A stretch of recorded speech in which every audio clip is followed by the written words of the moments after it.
For years, there has been a debate about whether video games are the next great learning tool or just gateways to desensitization due to violence and a lack of face-to-face interaction. The debate rages on, but regardless of the long-term side effects of video games, there are scenarios where they are being put to use in practical ways as it relates to military training. The idea of training the soldiers using computer games was like, there's no way. A computer game can't train my guys how to shoot. You have to go out into the mud and do it for real. And while there's some truth there, what we offered was an accelerator for decision-making processes. Mark Dzulko had been serving in the military for 13 years when he recognized the potential that computer-based simulation tactics could have in the military. As the CTO and director of Bohemia Simulations, Mark is now turning the potential into something practical. On this episode of IT Visionaries, Mark breaks down the difference between traditional consumer-based video games and Bohemia's simulation device. Plus, he explains how the company scaled despite having a limited customer base. IT Visionaries is created by the team at mission.org and brought to you by Salesforce Platform, the #1 cloud platform for digital transformation of every experience. Innovate fast, empower every employee, and scale with confidence from anywhere, with a customer at the center of everything you do. Learn more at salesforce.com/platform. Welcome everyone to another episode of IT Visionaries, and today we have Mark Dzulko. He is the advisor to the board, the former CTO and director at Bohemia Interactive Simulations. Mark, welcome to the show. Thank you very much, Albert. All right out the gate, what is Bohemia Interactive Simulations? We've now read about what you do. It is ultra fascinating. Describe what it is that company does.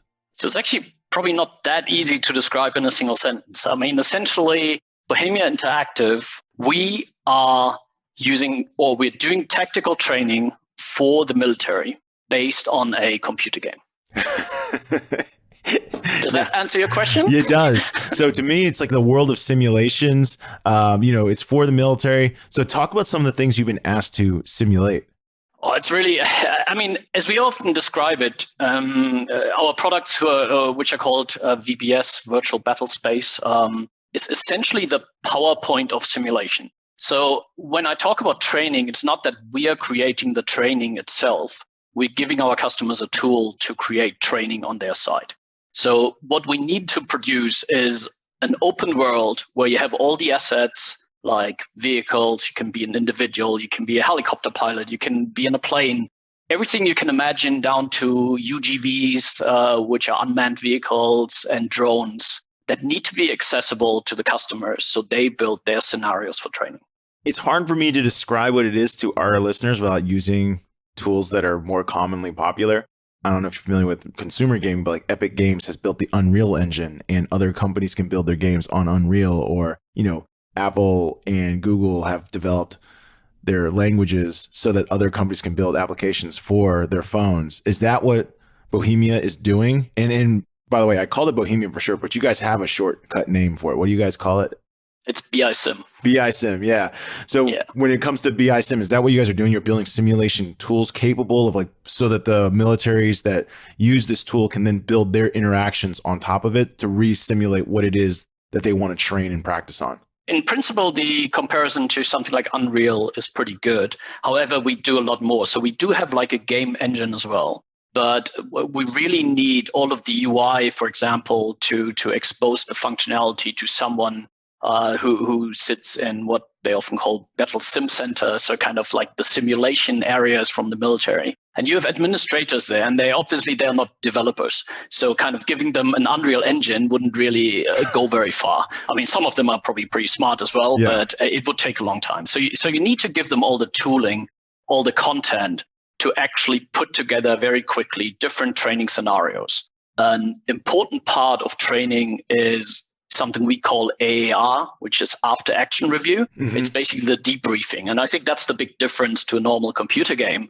where you just have your gaming session, you have fun, and then you turn it off afterwards. The part of simulation and training, kind of when you end your mission, that's where the actual kind of learning curve begins. When you actually do the AAR, when you kind of look at the whole scenario, you can put yourself into the perspective of even the enemies, or you can listen to all the radio communication that happened. And that's where the learning actually happens. One aspect is the decision making during the mission, but the other part is really when you replay, when you discuss what was the decision, what were all the factors that someone kind of knew about at a certain point of time. And that's the part where the learning is really valuable. So this is really fascinating stuff. Also because we were reading a little and doing a little homework on your personal career, how you got here. And it said that we read a little bit about you that said you were serving in the German military for 13 years. You studied electrical engineering and you received your PhD in applied plasma physics. None of those things say computer programming. Talk about how you ended up becoming a programmer at BISIM with Operation Flashpoint. Kind of walk us through how this all happened, unfolded for you. Yeah, so I think I was always, as long as I can remember, I was sort of fascinated by technology. So kind of when I was small, I was the one reading all the technical manuals in the family. So I remember us having the first video recorder, like a VHS system, and kind of my parents didn't know how to program, but they wanted to record something. So they would always come to me. And I think it was 11 or 12 years old when I had my first computer, like a Commodore 128. I guess a lot of people don't even know what this is anymore. And obviously there was no internet to learn how you program or how you do anything with it. So I remember going to my first basic learning course in like a community college. And I was there barely reaching the keyboard when all of the rest of the people were adults. So that was How old an were you? interesting experience.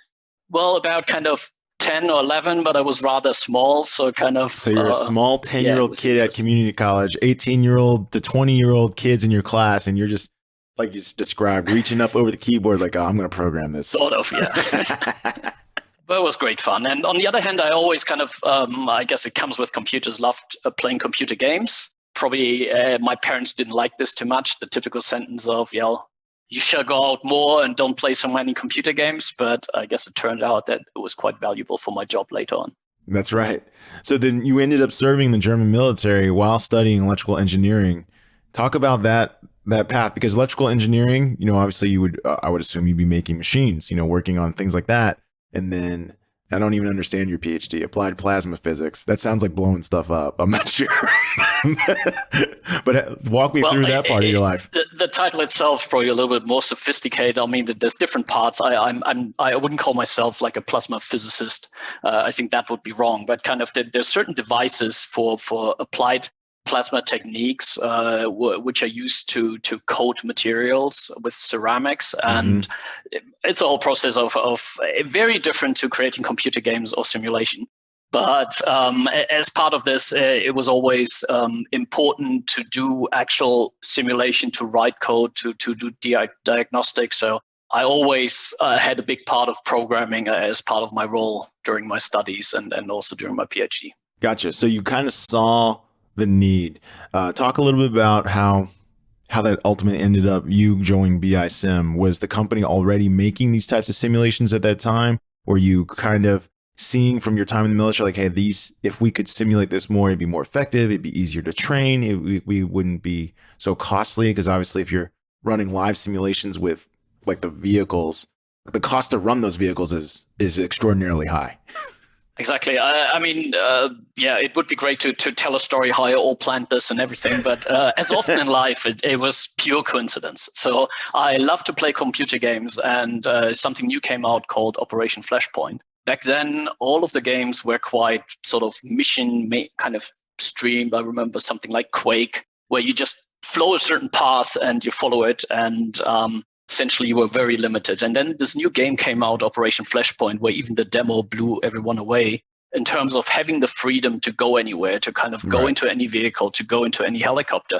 And I think this is a little bit where it started. Hey, well, wouldn't that be something for the military? Because at the time, really you had simulators for planes and for ships, so everything that's big and expensive. But also during this time, it was the time of the Iraq War, so kind of mid-2000, where a lot of the casualties were actually on the infantry side, and kind of people realized that there's not really a great training potential. And then some people said, well, we've got these computer games that my kids are playing. can Like we Call of use this Duty and- somehow? Yeah, Call of Duty. I mean, there's a whole aspect of this we can talk about, kind of how military is portrayed, I guess, in the public and in video games and movies. But that's almost kind of a different story there. So my connection really was through the computer game. And since I did a lot of programming, I did a bit of reverse engineering of file formats and created some editors for this game because it just fascinated me. So there was this big community of modders who would do changes to the games because the whole way the game was laid out was very flexible. You could create new content, you could create new terrain, you can kind of do a lot of things that had a very rich scripting language. So this big ecosystem of people modifying the game and creating their own packages was very big. So I started creating some tools, and this is how I got connected to Peter Morrison, which, interesting enough, was like a signals officer in the Australian Defence Force in Australia. So we connected, we sort of met over the internet, as you would say nowadays. Back then, I think it was ICQ, if anyone still remembers that little tool. Yeah, that little chat tool. Yeah, exactly. Yeah, this is how it started. And I mean, at some point he asked, well, what do you think about coming to Australia? And luckily my back then girlfriend, now wife, said, sure, let's go. And I guess that was the point of saying, let's do this. So I'll first attack this from the perspective of someone who knows nothing, right? And then you can correct me. That'll be perfect. But I would imagine if, what makes a true military simulation actually, useful is programming in all the variables that are the constraints of, let's say, a vehicle. For example, if you tell me that there's a tank, right, then you have to program in its range. You have to move it in a world that has. So if you say like on one full fuel tank, it can only travel so many kilometers, you have to hard program that in. You have to program its constraints, its ability to climb grades, descent speed, ascent speed. How many people can it carry? How many true weapons can it carry? How much armor can it carry? Like, what can it withstand? You'd have to program in, like, we know that it can take a blast at, X, your people inside are okay, at Y, these people are going to die. And like all these factors come in so that there's just constant constraints on the vehicle so that it's as truly live as possible. I'm assuming that's what it takes. Is that what you were building in this world? Like these little mods you mentioned, were you building these little mods that piqued their attention, or how did it come about where they're like, oh, this guy might be the guy? So when I talked about that kind of Operation Flashpoint was very different. It was not only in the area that it was very open, it also tried to be extremely realistic. So kind of, this is where some critics said, well, this is the most boring game, because I remember this mission, steal the car, and you literally kind of, you walk for 10 minutes, you steal the car, not try to be shot, and kind of you drive the car off for 10 minutes. So people is like, what's the fun in that? Yeah. So I think the point was it was always geared towards kind of a bit of military nerds, so people who like the realism. Mm-hmm. So it would also be, you wouldn't have your traditional sort of health bar. Yeah. If you would just go in Rambo style into a mission, and well, if you're shot, you're dead. So kind of you only get one life. Exactly. And then you have to walk for 20 minutes again. So kind of that was the concept of the game. And so from the very beginning, it was very realistic. And on the other side, it's also kind of all the parameters, when you mention kind of parameters of tanks and kind of vehicles, were written into a config database. So nothing was actually hard coded as part of the game itself. And this made it so rich for modders to take this, put in their own values, added additional scripting, and richness. So what did I mainly do at the time? I created like an animation tool. I created like a terrain editing tool, so you can kind of create new animations, or you can create new terrain. There was one part that was a little bit kind of discussed in the community. I created a tool there was a concept of what's called binarizing models, which means kind of you have it in a raw format in something like 3D Studio Max, and then you would kind of convert it to the game format, and it comes out at this kind of object code almost. And I was creating a tool that kind of reverses that process, so people could kind of open up community content, kind of potentially modify it, and there was a bit of a dispute if this is something you should have available, or if someone's stealing IP. So kind of it was an interesting journey and kind of the discussions that happened around that. And when you were building these mods, were you working in the military still? Were you independent and a civilian at this time? What were you doing? What were you doing in addition to making these mods? So I was basically still at university. So kind of during the day I was in the lab, and then kind of at night I would kind of program. There you go. And so now so you're building these mods, you got communities already talking about what you're shipping, and then someone reaches out to you and says, hey, what are you up to through ICQ? and offered you a gig. Yeah. So the very first thing when VBS1 started, they didn't have what I previously mentioned, like this after action review tool. So I was actually creating a first tool that would just during the mission record everything that's happening and replay it in 3D. So that was probably my first real engagement before actually moving over for the company back then. Yeah. So you packed up. Did you actually finish school, or did you just go to start working?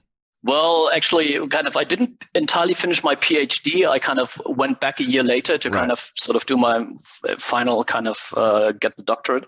Yeah, I was done kind of with the military service and kind of everything there. So you walk in through the doors first day. You're now in Australia. Was this the first time in your life you had lived internationally? No, actually, my dad used to be an airline pilot, so I traveled the world quite a bit.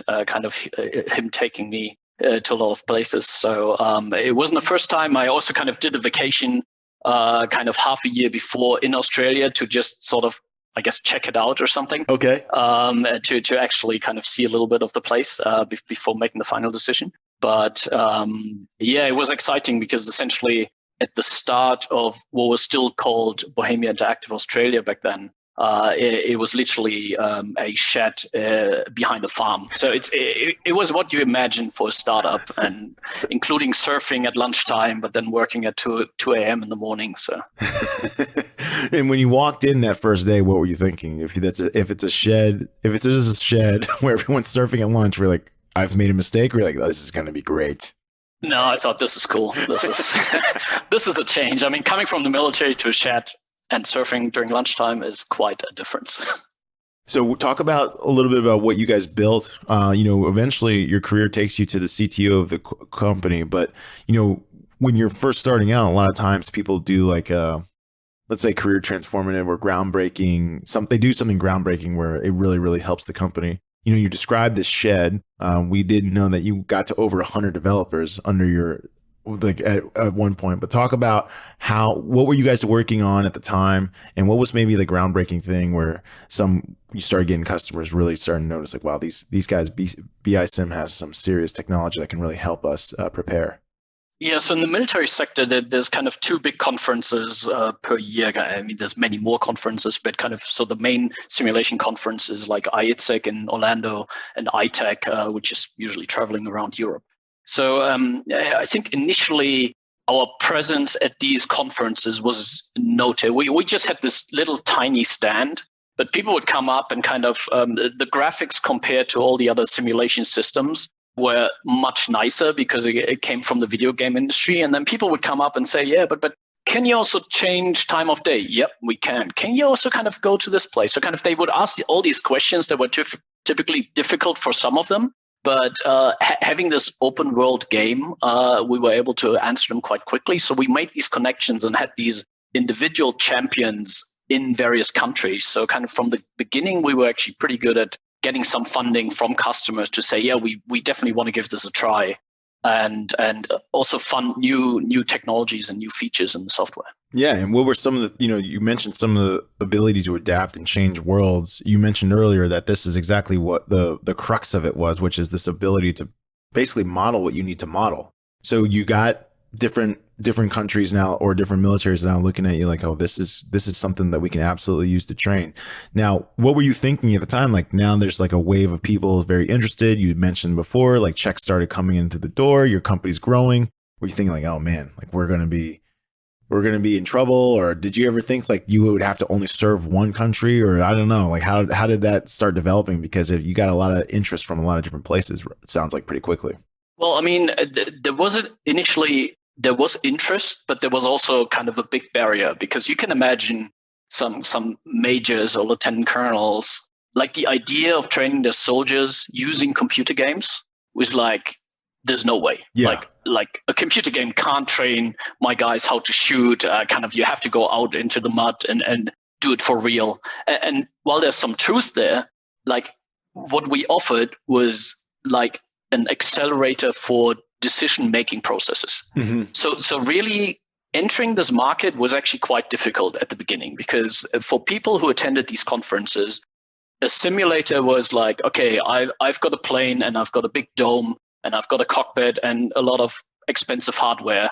This is what a simulator is. Yeah. And we're coming up as like, no, all you need is a keyboard, mouse, and monitor, and you can train your soldiers doing this. What do you mean? You're not going out in the field and kind of how can this help them? And so kind of there was definitely a big barrier at the beginning. But once it gained some tractions and first customers adopted it and there was good results, and then people obviously did studies. I mean, we're not replacing live training. I mean, that's not the goal. Right. But in training and learning, it's all about kind of repetition and putting you in similar but slightly different scenarios. And if you do something like convoy training, of course you can do it for real, but you need kind of 5 Humvees and you need the area, and you need some people who play up for kind of enemies or kind of people who ambush your convoy. And it obviously takes a lot of time. So kind of you can maybe do like 2-3 runs per day or something. Sure. In simulation, you just kind of click and say, we do this again, or we pause here and we continue, or kind of we rewind. So kind of the cycles of iterations are much quicker, and kind of that's what kind of was the actual game changer. What was that first piece of feedback like? I'm assuming when you're programming such a thing, I mean, everyone knows in developing new technology that it's not perfect. It's not a perfect path to success, right? There must have been something where you guys were developing where your customer came back and was like, hey, Mark, this isn't realistic at all. We tried this and then this failed miserably. You know, it feels like such high stakes because there's such limited customer base. It feels like there's a limited customer base. So in the sense that things have to go really, really right. Talk about that pressure, I guess, or did you not feel like you had any pressure? Did you always feel like whatever the feedback was, like, hey, we can solve that problem? Oh, it was definitely, I mean, there's always a bit of roller coaster ride. Luckily, the brain typically just lets you remember the good pieces. It's weird how the brain does that, right? Like it'll take the bad times and turn them into also, good times. I think beneficial, yeah. But we definitely, I mean, there's a few items in our company when I talk to kind of all the developers and talk about hasty deployments. There's certain aspects of military training where we literally get a call and kind of, hey guys, I need to simulate this tomorrow. I need to present it to some kind of general or something. And we would work all night to kind of build a scenario that kind of does that. And obviously we only get very little requirements of what exactly needs to be built. But in this context, I think it was very beneficial that myself and Pete had this military background. So it wasn't quite a layer of, well, here comes a customer that I don't understand in depth. It was kind of, since we went through the whole officer training on both sides, kind of very different nations, we had a very good understanding how to develop scenarios and what's actually needed. There you go. And, you know, you kind of had that advantage, like you mentioned, since you had some experience, at least some domains experience into what these your customers were asking for. When it came to developing this technology and solutions, though, I mean, it happens to everybody, right? Where you get hit with a request that you're just like, I don't really know how to do that. Did that ever happen to you? Well, the funny thing is, sometimes it's, I remember the famous, like, we need to build a snake robot. Hey, what? It's like, this was, someone had this idea in the, I think, Australian Defence Force, to have essentially a sort of snake-like robot that would have little C4 explosives that it would just keep dropping as it moves along. So kind of, I don't know where this idea came from, but essentially they explained kind of, we need a snake robot that drops explosives, and kind of they weren't too specific about this, but these are these kind of, well, it's also fun moments, I guess, where you develop this completely weird concepts. But this is where simulation is great as well, because you can build something that literally doesn't exist in the real world, and it's almost like, let's try out if this can work. But now you have all these details of actually kind of, we didn't have any snake simulation or something, and now we had to figure out how this moves over the ground and things like this. You know, you've built all these simulations. Most of them, it sounds like they're accessed through computer, like you mentioned before, a computer screen and a mouse and a keyboard. But we've also seen the rise of augmented reality, virtual reality technologies coming forward. How is that impacting the world of simulations? I'm curious what your perspective is on how AR, VR is going to play an impact in this domain going forward. And what do you foresee? Yeah, so I mean, the concept of AR and VR is been around quite a while in the military. I mean, you've got kind of fighter pilots, you've got like HUD systems and helmets that display kind of certain symbology for quite a while. VR was also on these conferences quite often, but I think it really took Facebook or kind of the various other companies to take this into the consumer market to really get the latency down, because kind of this motion sickness was always a big deal. Yeah. But now there's definitely more adoption. There's still the problem about resolution itself. So I think for the entertainment field, it is great. Because it's all about kind of moving around and having fun games to play with. But on the military side, there's a lot of detail. So if you want to train your helicopter pilot and he's wearing a VR, he needs to be able to kind of read symbology on the display. He needs to be able to interact. So kind of, I think especially the interaction part is quite tricky still in VR, when it's about kind of, I need to type in some coordinates or something. So I think these are areas that still need to be further improved, but it's definitely on the uprise. There is an interesting aspect as well when taking something, making it more real doesn't necessarily mean you make the training better. Really? Because to a degree, it's also distracting to our brain. So kind of, it is important to immerse someone in the simulation itself so they sort of feel they are there. But if you put like too much detail there, and there's some research around this, it's kind of, the brain picks up things that are wrong even more easily. So kind of the very early on simulators had just some kind of vector graphics and things, and people would be able to abstract this. Okay, this means like the real world. And then the graphics got better and better, and now you've got amazing kind of indistinguishable photorealistic. But now, since everything is so realistic, the brain picks up little things in animation. Well, this doesn't look right. It's a kind of, it suddenly triggers you in areas that distract you actually from training. So it's probably more an entire research side that's quite interesting. But sort of the lessons learned are a little bit blurred by keeping your brain so busy about like all this amazing world that's around you, not leaving any capacity for actually training you what it's supposed to do. That is fascinating. I wonder if that has anything to do with like natural flight or fight instincts that we have, right? Because like if you think about I'm thinking back to when we were basically prey, like before humans invented spears and tools, we were probably running around like trying not to get eaten all the time. You would probably be looking for things that are just a little abnormal, right? Because most animals, even if they have shaded patterns to design, to hide themselves, camouflage, there's going to be something off, right? There's something off in that world. And it's like your eyes should, if you're going to survive, you have to spot the abnormalities. It's interesting that is, I didn't ever even thought about that in a very, very well simulated VR, AR world, you will spend more time looking for things that are wrong than whatever it is you're supposed to think about. Yeah.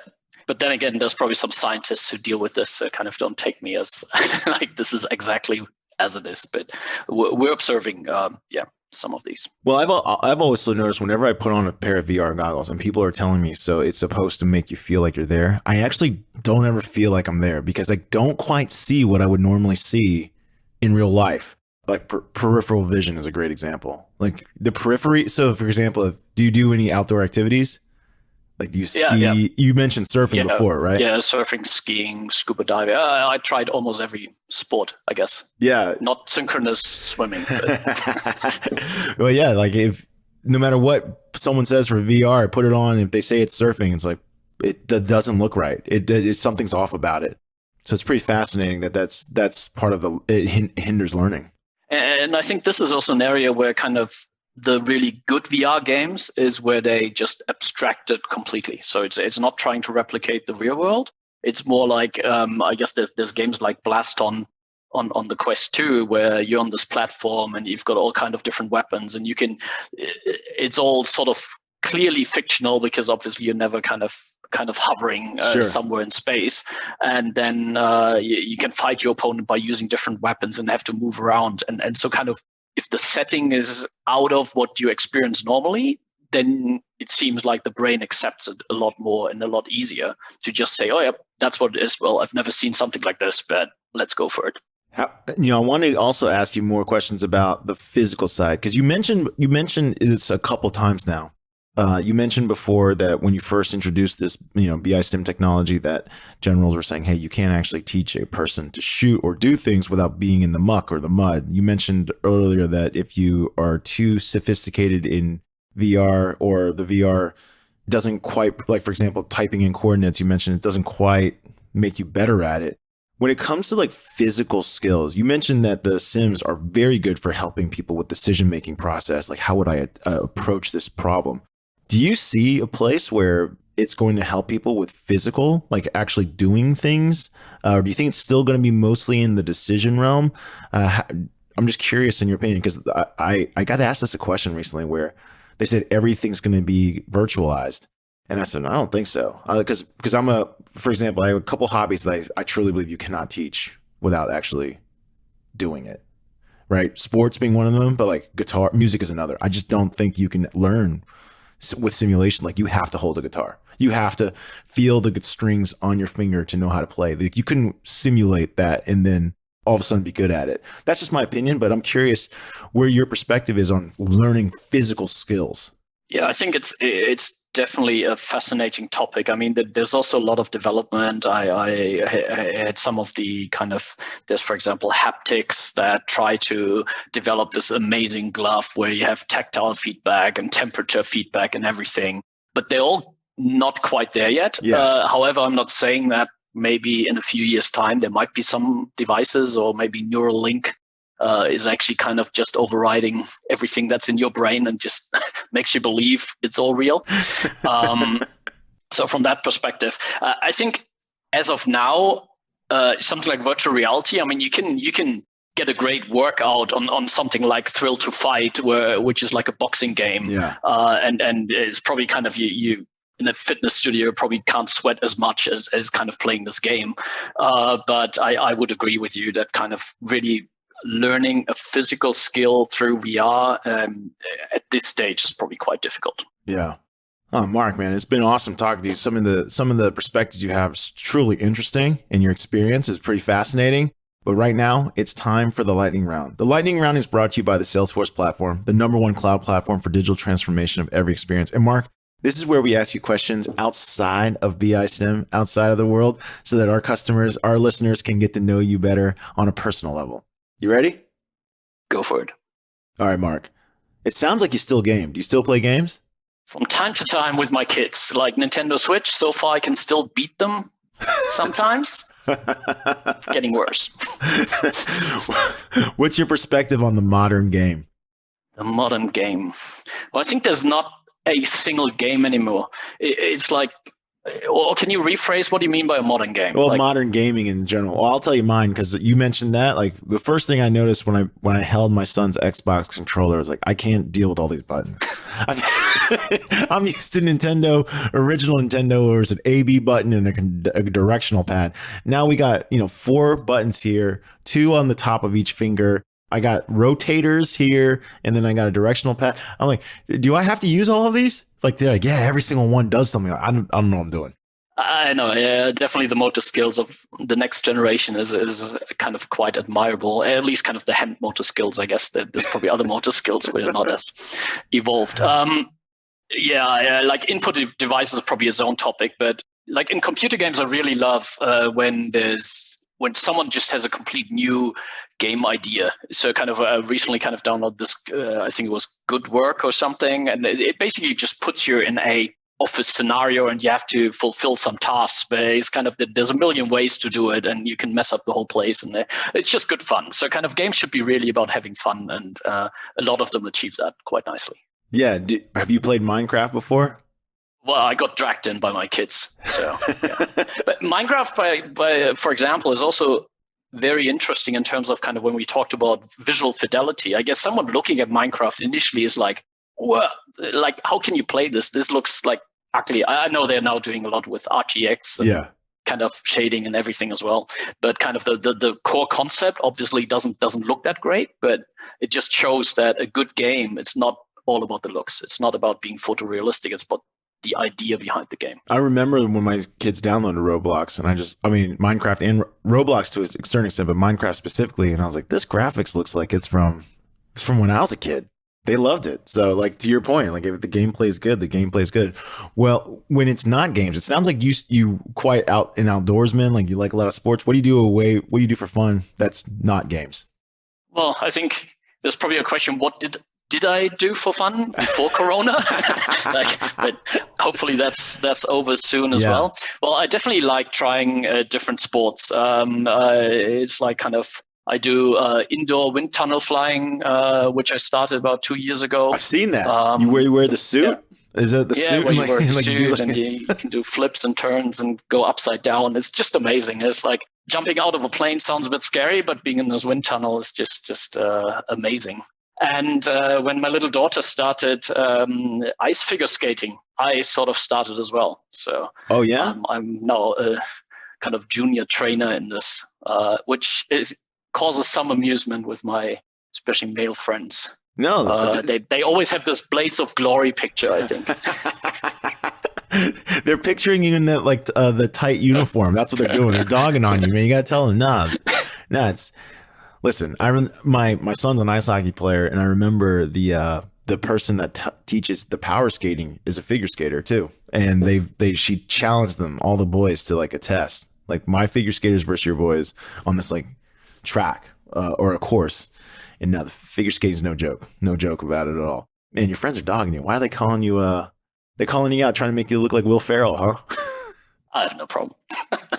Well, you mentioned coronavirus. The lockdowns, the lack of travel. That's something that we've been asking a lot of our guests, which is when the lockdowns are over and more air travel. Air travel seems to be picking up already. More countries are interested in, more people are, I guess, really itching to go places. How about yourself? Is there anywhere specifically you'd like to go visit when you feel everything's okay?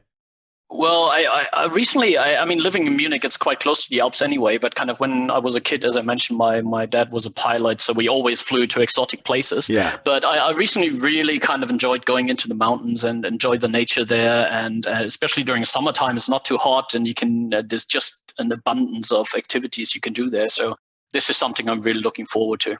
There you go. Well, Mark, it's been awesome having you on the show. Thanks for sharing a little bit about your career. I mean, what you do is absolutely fascinating, and I think our audience is going to really enjoy hearing about it. Excellent. Thank you very much, Albert. IT Visionaries is created by the team at mission.org and brought to you by Salesforce Platform, the #1 cloud platform for digital transformation of every experience. Innovate fast, empower every employee, and scale with confidence from anywhere, with a customer at the center of everything you do. Learn more at salesforce.com/platform.